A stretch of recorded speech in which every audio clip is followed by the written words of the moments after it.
Summer 1942.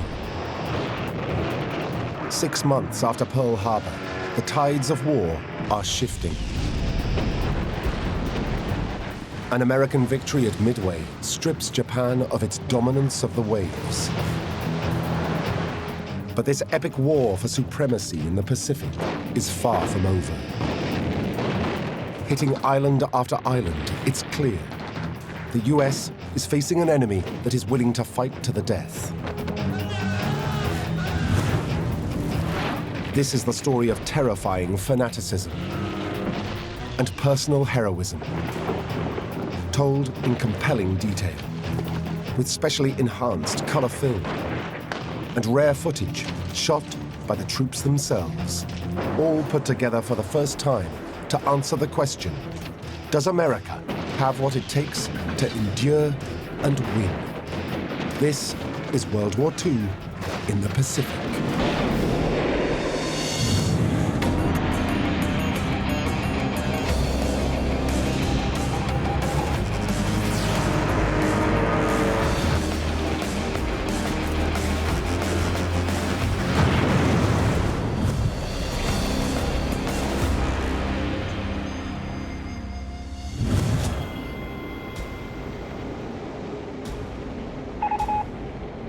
By the summer of 1942, it's clear Japan's attempt at knocking America out at Pearl Harbor failed.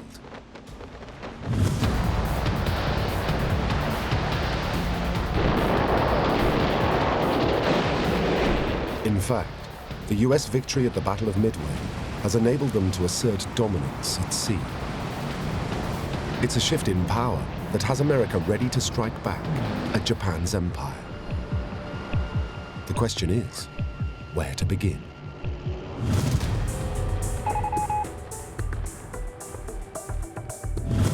US military planners, led by Army Chief of Staff George C. Marshall, identified Japan's Achilles heel: a complete lack of natural resources. It's why Japan has seized all those territories around the Pacific. To create an empire to supply oil, rubber, tin, and food, essential for maintaining the war effort. Cut off these resources, and Japan will fall.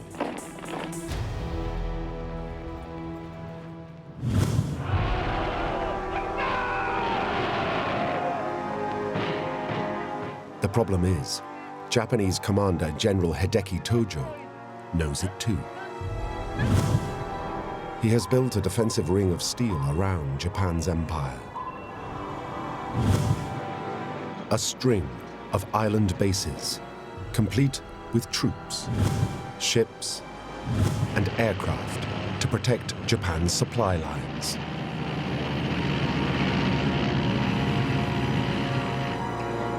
Taking them would demand more than American naval superiority.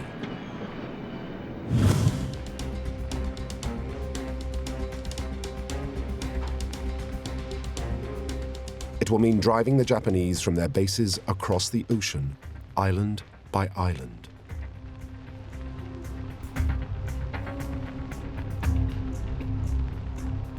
This will require an entirely new form of warfare: the amphibious landing. America has never attempted anything like this before. But US chiefs believe there's no alternative to the island-hopping strategy. They decide to attack along two fronts.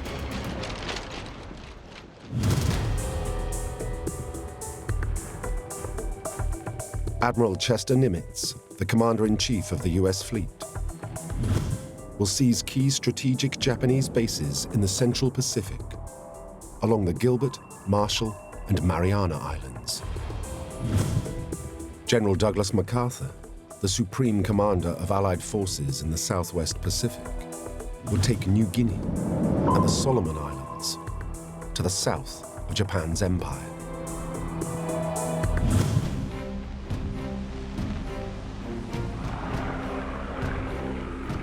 Fortunately for MacArthur, Allies stationed on New Guinea have prevented Japan from seizing the entire island.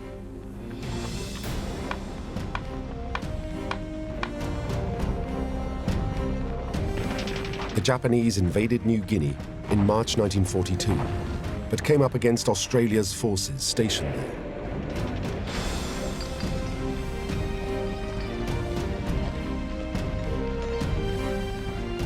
With the help of the native Papuans, the Australians have fought back against Japan's South Seas forces and have retained an important base at Port Moresby.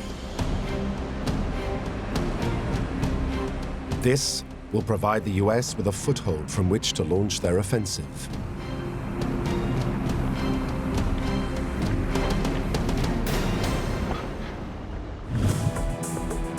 MacArthur's first target, a tiny island on the southern tip of the Solomon Islands, the very bottom of Japan's defensive ring. Guadalcanal.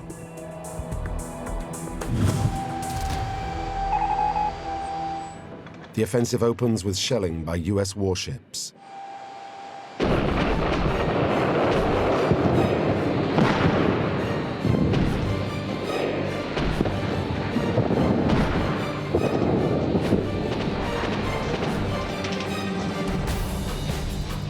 B-17s from 26th Squadron rained down destruction for 7 days.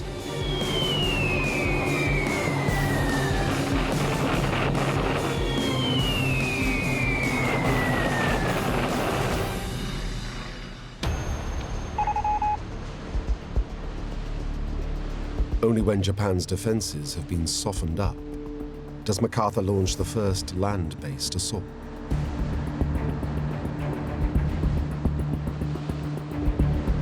US Marines go into amphibious combat for the very first time.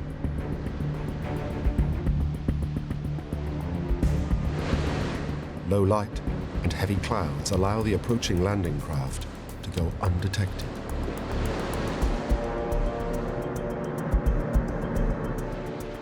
Wave after wave of Marines pour onto the beaches.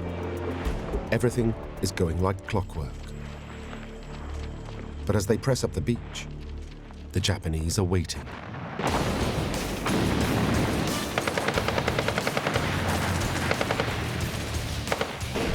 Japan's garrison fight back with shocking ferocity.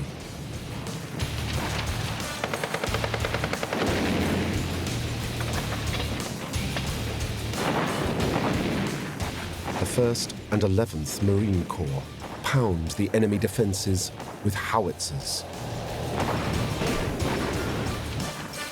It's not enough. They are forced to get in close. The Japanese are driven by a code of honor. It's better to die in battle or commit suicide than surrender. A code that Americans quickly discover means they're in for a fight to the death.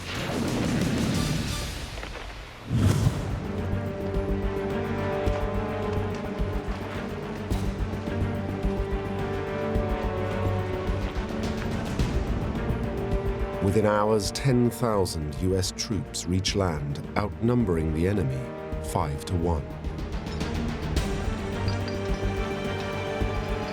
As more US heavy artillery and tank support arrives, MacArthur's optimism grows that he has the Japanese outgunned and outnumbered. Japan's 2,000-strong garrison is quickly overwhelmed.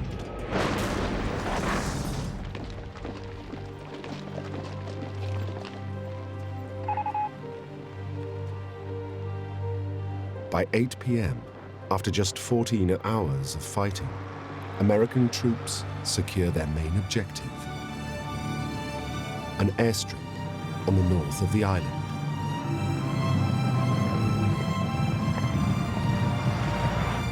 MacArthur now has an airbase from which to support his advance on Japan's island empire.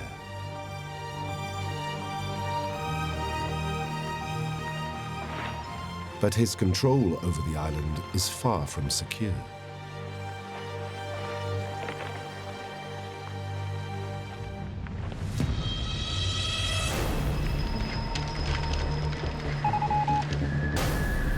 12 days later, Japan mounts a counterattack.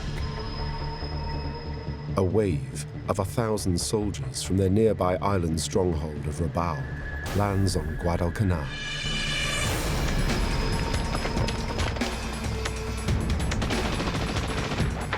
American forces stand firm.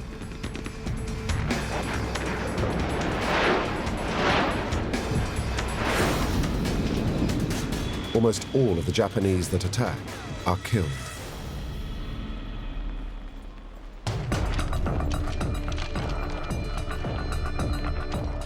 But they keep on coming.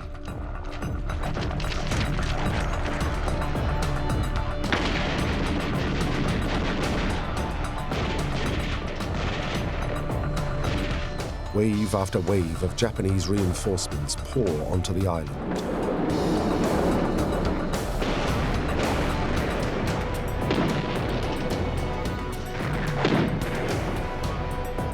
Fighting continues for 6 months, until Japan is forced to concede.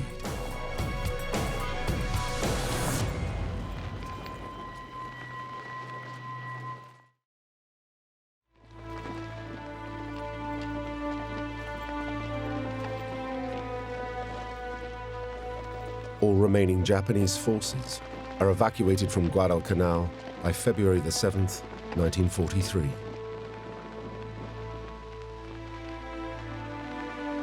The battle for this one tiny island costs America 7,100 lives. Japan's losses are a staggering 24,000. Guadalcanal is a taste of the war of attrition that is to come.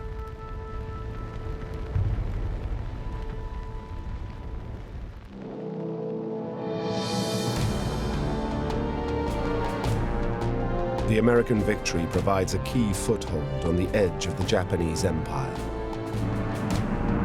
A secure airfield for MacArthur to start island hopping his way towards the ultimate goal, mainland Japan.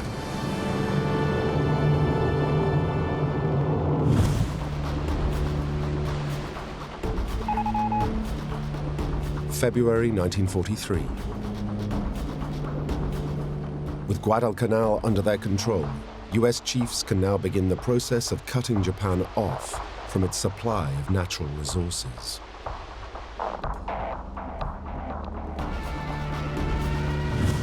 Rabaul, on the island of New Britain, is America's next target. From here, Japan provides air and naval support to its supply routes. MacArthur's plan is not to capture Rabaul, but to isolate it. Cut off, it will cease to pose any military threat. Operation Cartwheel is launched. General MacArthur intends to encircle Rabaul with a pincer maneuver. MacArthur himself will lead the western pincer from Port Moresby up the Japanese-occupied northern coast of New Guinea. The eastern pincer, commanded by Admiral William Bull Halsey, will start from Guadalcanal and move north through the Japanese-controlled Solomon Islands. From these 2 points, the US Navy can complete the encirclement.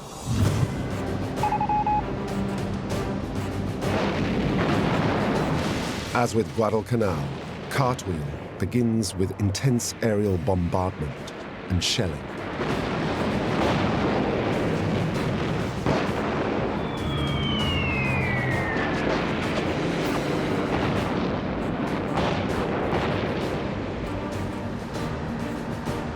Then Marine and Army units assault the beaches.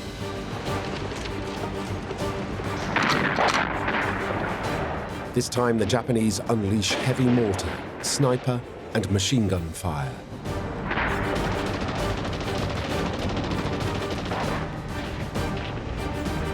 As the US presses inland, Japanese resistance becomes even stronger.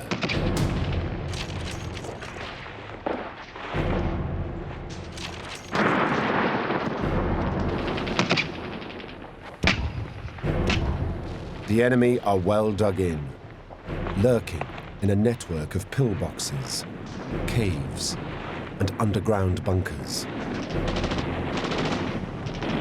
American forces have to get in close, a task for grenades and flamethrowers. Still, the Japanese soldiers stay true to the samurai code of honor.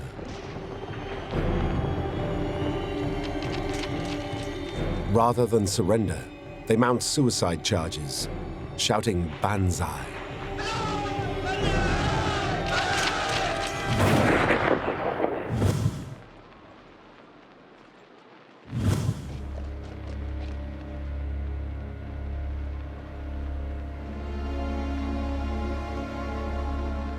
As the combat continues, US troops face a new enemy. The jungle terrain on the island is riddled with disease. Soldiers fall prey to dysentery, scrub typhus, and worst of all, malaria. In fact, across the entire war in the Pacific, malaria claims more American casualties than the Japanese.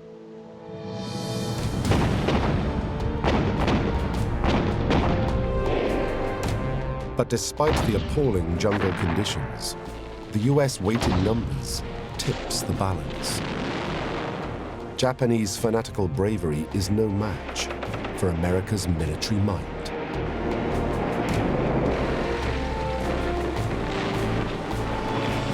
It takes 9 bloody months of conflict, but eventually the two pincers of Operation Cartwheel encircle Rabaul.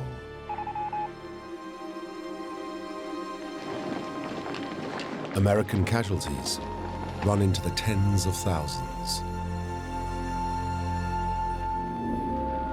Staggeringly, more than 150,000 Japanese are killed.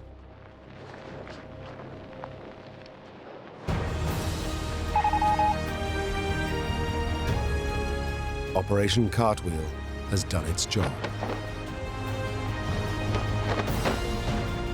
Rabaul, along with its garrison of over 100,000 men, is now isolated and will play no further part in the war. Vital resources, including oil from the Dutch East Indies and rubber from New Guinea, are successfully cut off from mainland Japan.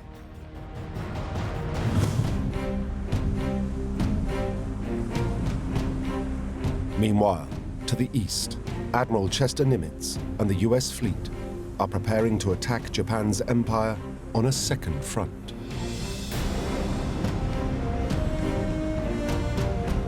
Operation Galvanic aims to drive the Japanese off the Gilbert and Marshall Islands. These outposts provide vital military support to Japan's supply routes in the Central Pacific. The campaign's first target? The island of Tarawa.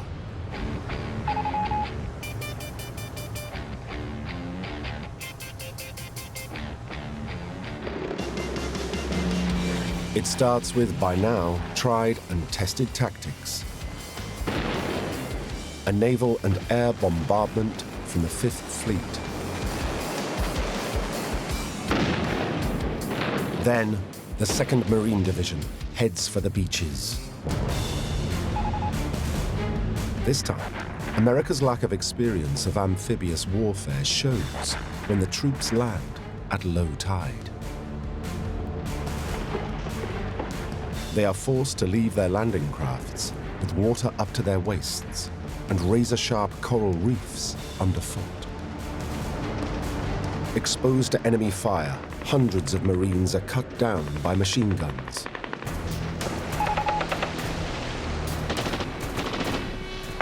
Meanwhile, the bulk of Japan's 4,700-strong garrison is waiting inland. Outnumbered by the invading Americans 7-1.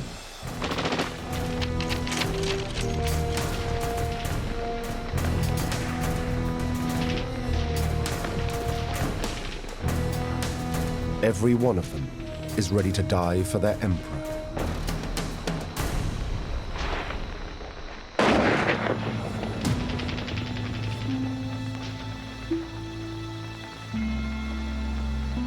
Their extreme dedication makes the next 4 days some of the fiercest and bloodiest battles in Marine Corps history.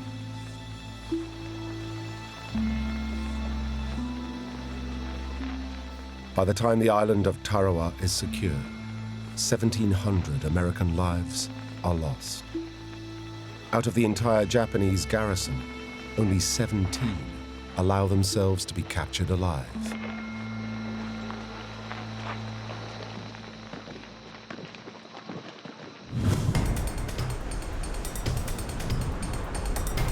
With the Japanese unable to halt their charge, Nimitz's forces continue to steam north.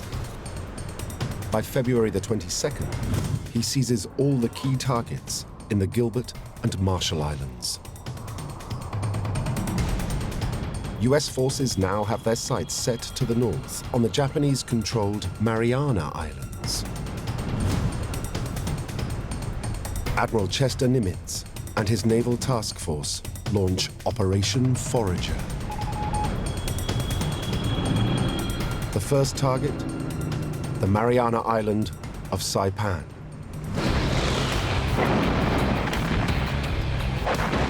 A 165,000 shells are fired at Japan's defenses.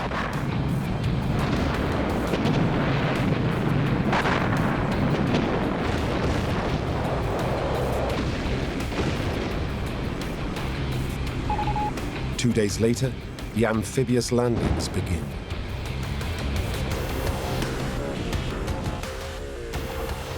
"8,000 Marines of the 2nd and 4th Divisions are ashore by early morning. The fighting follows a by now familiar pattern.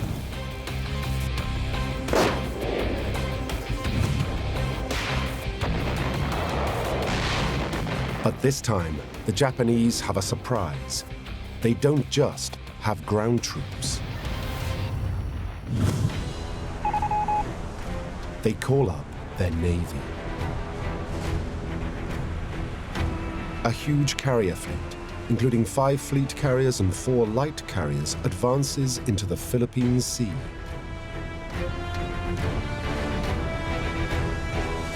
The aim is to cut the US troops on Saipan off from their supporting ships. But there is a flaw in the Japanese plan. Most of their experienced pilots were lost at the Battle of Midway. These pilots are rookies.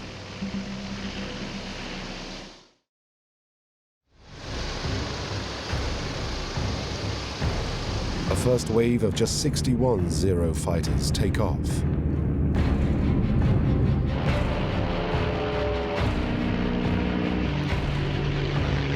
Nimitz scrambles 220 F-6F Hellcat fighters.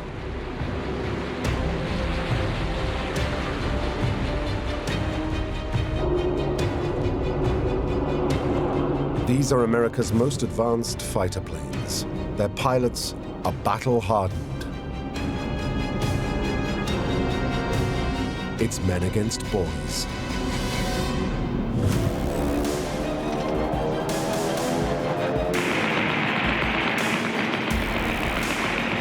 Outnumbered and outgunned, Japan's Zeros are mercilessly blasted from the sky. The Japanese launch another wave of 120 aircraft.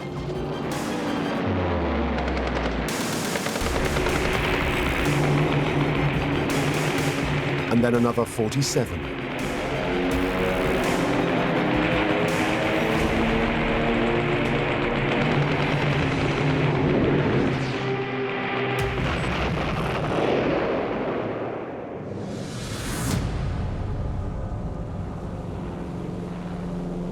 By nightfall, the US losses stand at just 29 planes.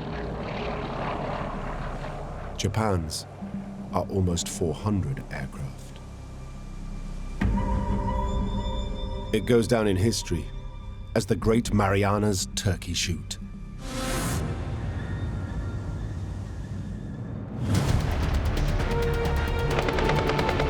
At sea level, the battle is just as one-sided. US submarines torpedo and sink 2 Japanese aircraft carriers. In less than 24 hours, the Imperial Japanese fleet is routed.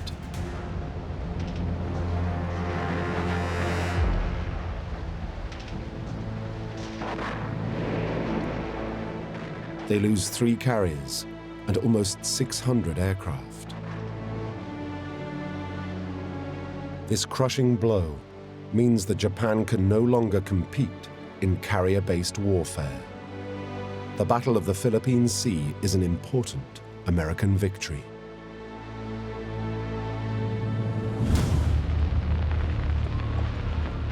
Back on Saipan, the conflict plummets to new depths of horror. It's not the Banzai charges that shock the US troops. It's the suicidal fanaticism of the 8,000 Japanese civilians on the island.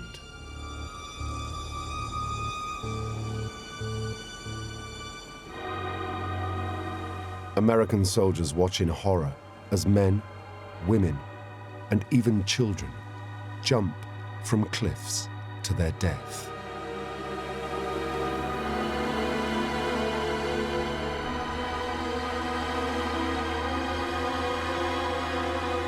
The message to America is clear. To beat Japan, the US won't just have to overcome a vast army, but an entire nation that will never surrender.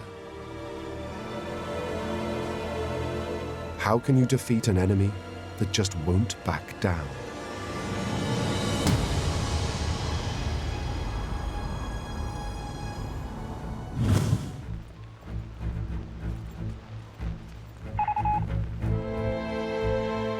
Summer 1944, and America is winning the war in the Pacific. Japan's empire is being rolled back, but the cost of human life is horrifying. US losses stand at around 46,000 men. Japan's are massive, at over 300,000.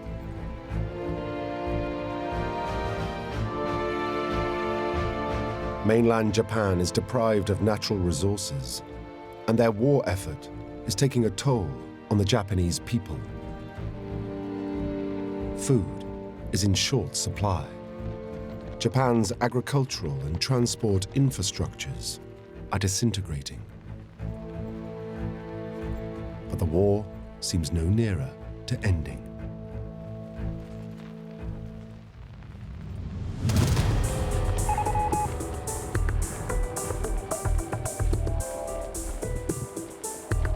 In the US High Command, an argument is underway.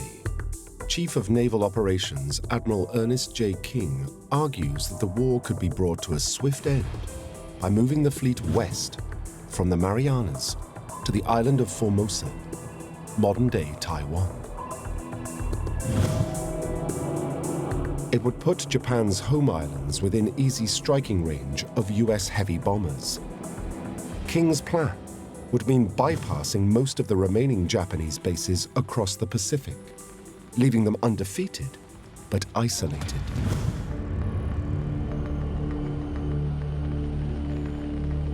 General MacArthur has other ideas. The US Supreme Commander in Southeast Asia tells President Roosevelt that America must continue with his island-hopping strategy. In particular, he must drive the Japanese off the Philippines. This approach, he argues, would provide bigger bases than Formosa from which to launch bombing raids and consolidate America's stranglehold on Japan.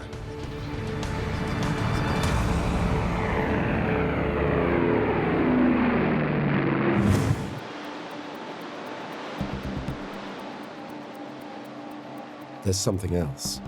MacArthur had promised the Filipino people that he would return when he was driven off the island in December 1941. He means to keep that promise.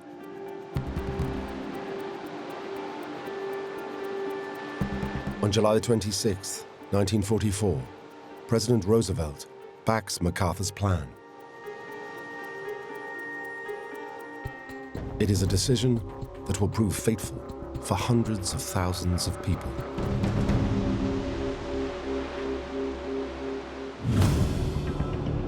As preparations for the campaign begin, MacArthur deliberates where to make his first assault. He targets the island of Leyte in the southern Philippines. The general launches amphibious landings.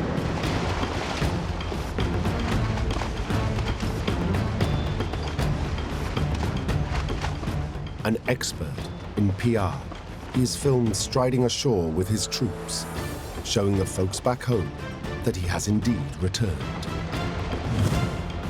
By now, America is accomplished at amphibious landings, and within hours, the 6th Army establishes an 18-mile-long beachhead from which to begin their advance inland.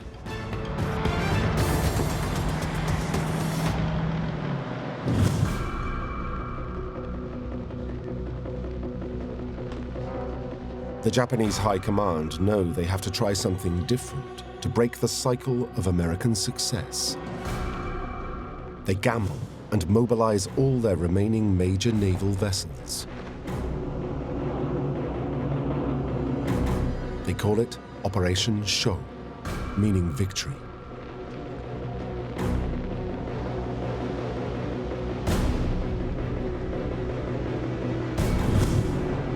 The plan is to lure America's naval support away from the ground troops on Leyte.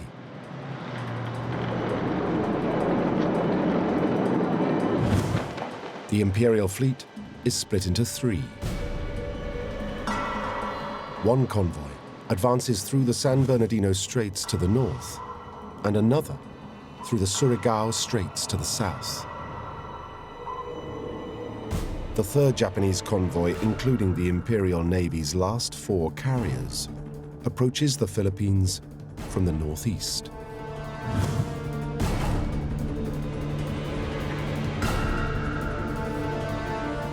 On October the 23rd, the northern convoy of Operation Show is spotted. Admiral Halsey, commander of the 3rd Fleet, intercepts. The following morning, he scrambles aircraft to attack the Japanese convoy.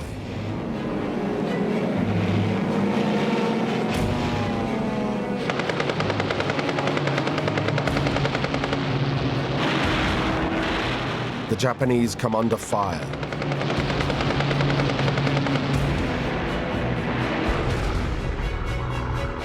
But then turn and retreat.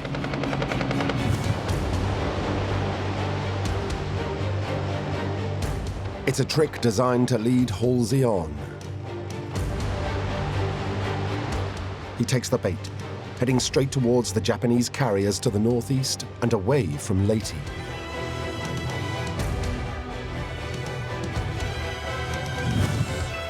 Meanwhile, to the south, Admiral Kinkaid heads out to intercept the 2nd Japanese convoy approaching through the Surigao Straits.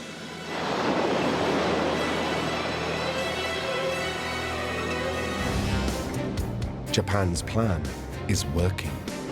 Just a few US vessels remain to support the landing on Leyte.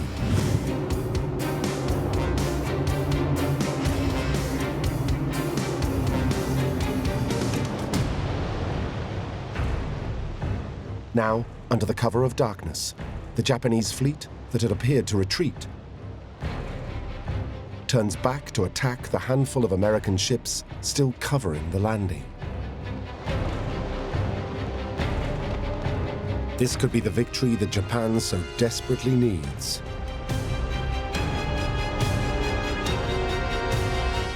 But at the last moment, they lose their nerve. Fearing they are sailing into a trap, the Japanese turn again and retreat. The opportunity is lost.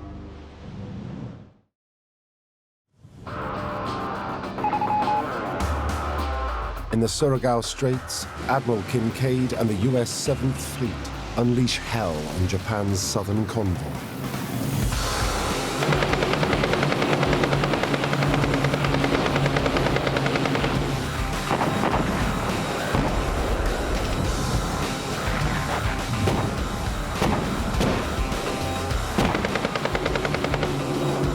Three Japanese destroyers and 2 battleships are sunk.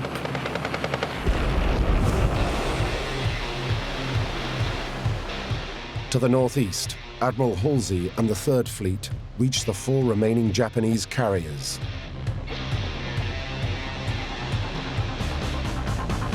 Having lost most of their aircraft and pilots in the Marianas, Japan's carriers are sitting ducks.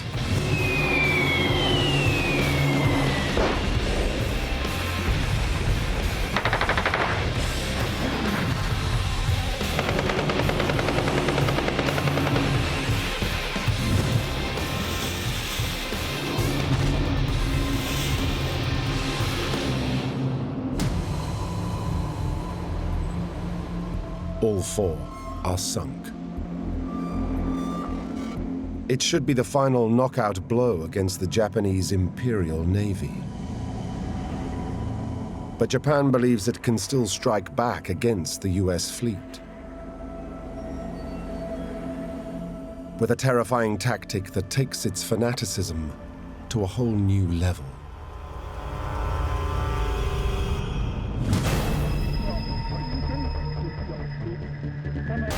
The Imperial High Command calls for volunteers to form a new aerial strike force.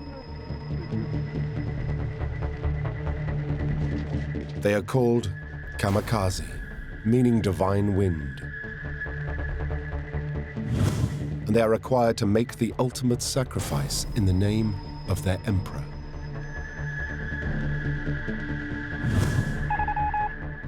In the fall of 1944, the first Kamikaze pilots drink sake before climbing into their aircraft laden with fuel and explosives.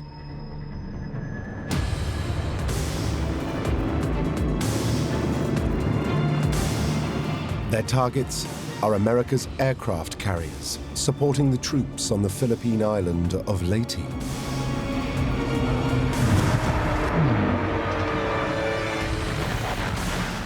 US fighters and anti-aircraft guns respond to the threat. Some kamikazes are blown out of the sky. Others miss their targets.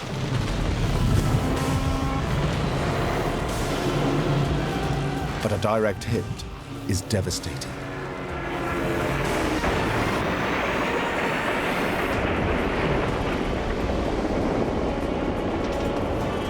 The carrier St. Lo is sunk, killing 100 Americans.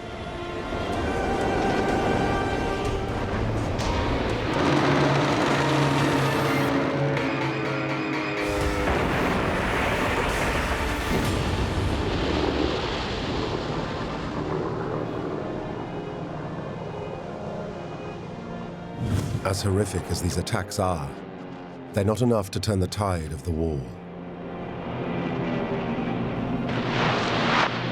Out of some 2,600 kamikaze sorties, only 19% hit their targets, sinking less than 40 US ships.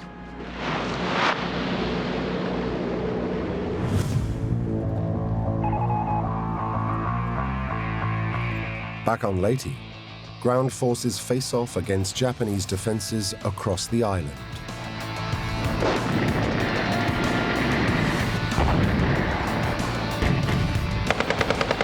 Attritional warfare continues for 2 solid months.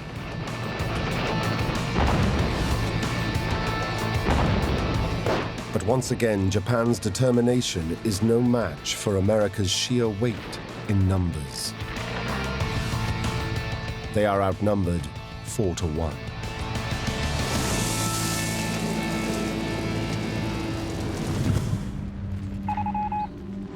On New Year's Eve 1944, General MacArthur's men finally capture Leyte.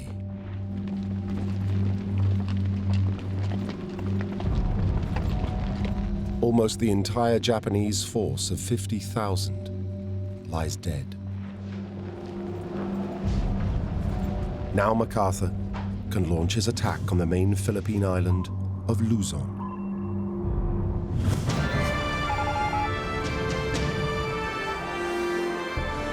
Early in the new year, over 100,000 troops of the 6th Army Division land on the south coast of the island.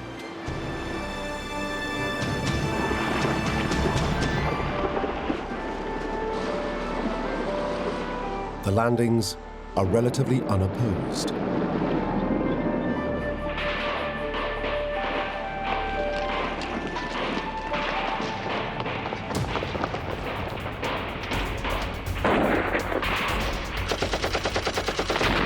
The Japanese garrison is poorly equipped and is no longer receiving air and naval support or reinforcements from Japan. No match for America. They are forced to fall back to mountain strongholds.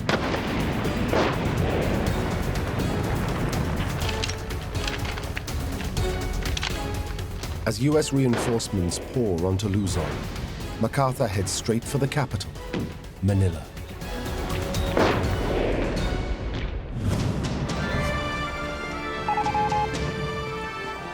After just 2 weeks of close-quarter combat, MacArthur's troops are just 60 kilometers from the capital. They retake the major US airbase of Clark Field that had fallen to Japan in 1941.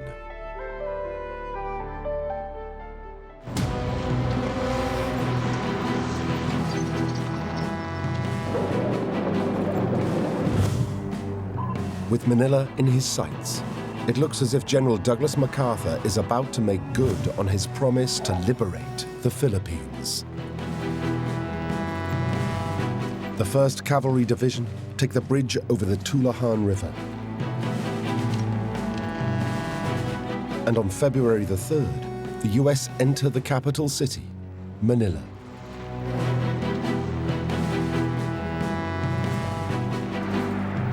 The Japanese hold Manila's historic architecture in high esteem.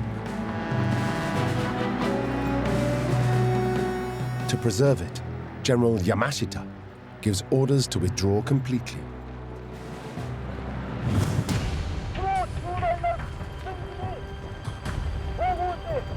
But a garrison commander named Sanji Iwabuki defies the order along with 20,000 men. They swear to uphold the Japanese Imperial Code of Honor and defend the city to the death.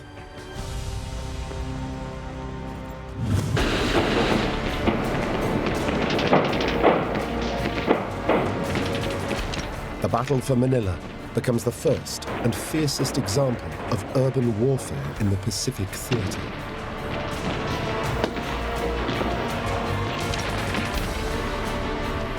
American soldiers inch through the capital.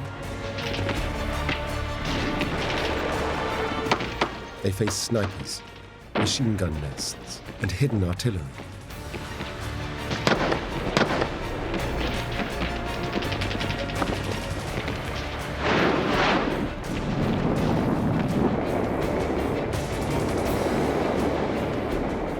Historic Manila is reduced to rubble.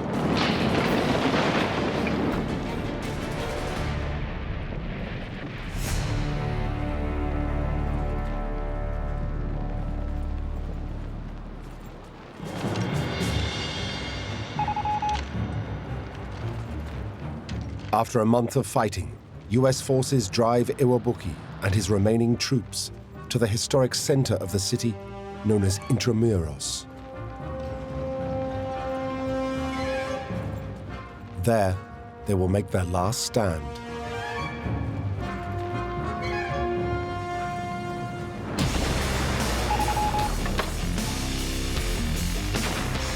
American soldiers unleash a 140-gun artillery barrage.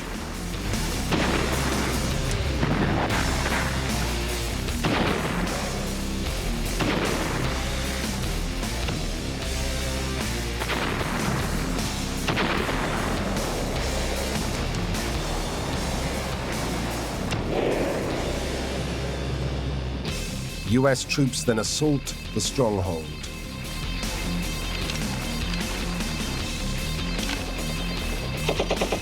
The battle is brutal, lasting 3 days.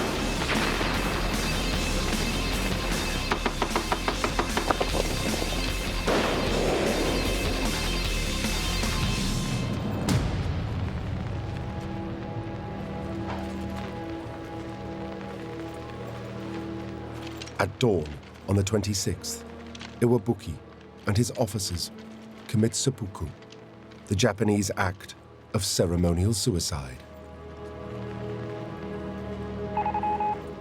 The battle for Manila is finally over by March the 3rd.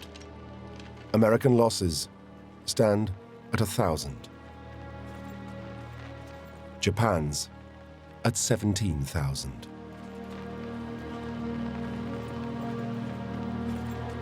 But over 100,000 Filipino civilians lie dead, many of them massacred by the Japanese.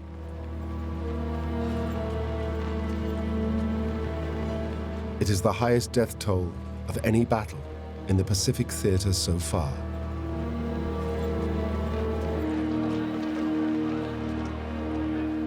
MacArthur has kept his promise, but at a devastating price.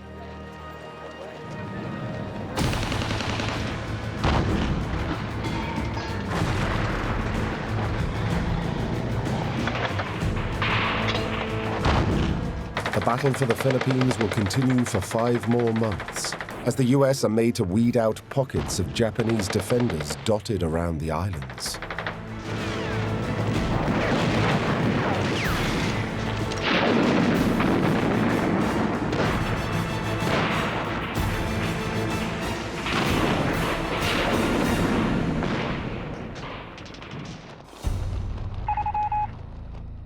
When it's finally over, it has cost America around 14,000 dead and almost 50,000 wounded.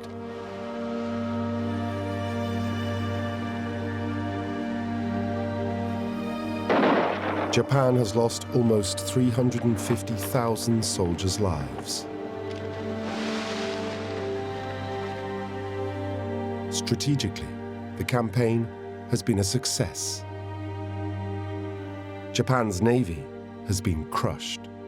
Its last supply lines to sources of oil and food have been severed. But everyone knows the war is far from over. The Japanese believe they can still win.